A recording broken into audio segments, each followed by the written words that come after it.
ro sungula na n'waka mbuyelo wa matric onge hangalasiwe ka maphephahungu hikokwalaho ka swivangelo swa nawu popi van'wani va sola xiboho lexi xana hi wahi mavonelo ya n'wina eka xiboho lexi a hi voneni avuxeni mahaxi mene vona ka ku xiboho lexi nga tekiwa ku ri ti-result ta matric ti nga kombiwa maphepheni i xiboho xin'wana xa kahle mene hi mhana xoho ngopfu hi mhaka ku endzhaku leyi a yi vona maxangu mara sweswi se ni vona nga ku vana va ta va kahle timbilu ta vo ti ta va kahle ti ta tsaka hambi va ferini u nge kumi n'wana a ri karhi a rila a rilisa hi van'wana la cancer me ni vona swi ri kahle hi ku nkarhi luwa swa ha huma ka ti-newspaper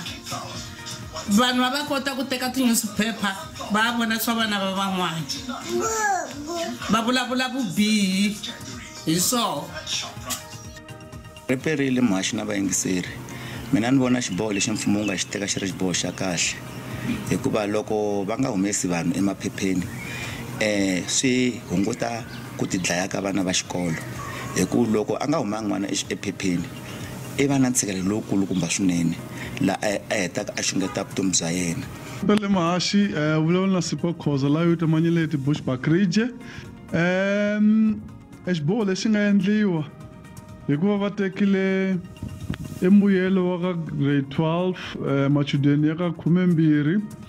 ku va nga haxiwa ka maphephahungu ni vona ku ri xiyimo xa kahle swinene muhaxi cause hi ve na tinghozi to hlayanyana malembe ndzhaku hikuva muchudeni a ti buka kuma swa nga ri kona ka phephahungu kumbe a foneriwa hikuva van'wani va hatlele va kume chance ya ku xava maphephe va n'wi byela leswaku hayi a wu humelelanga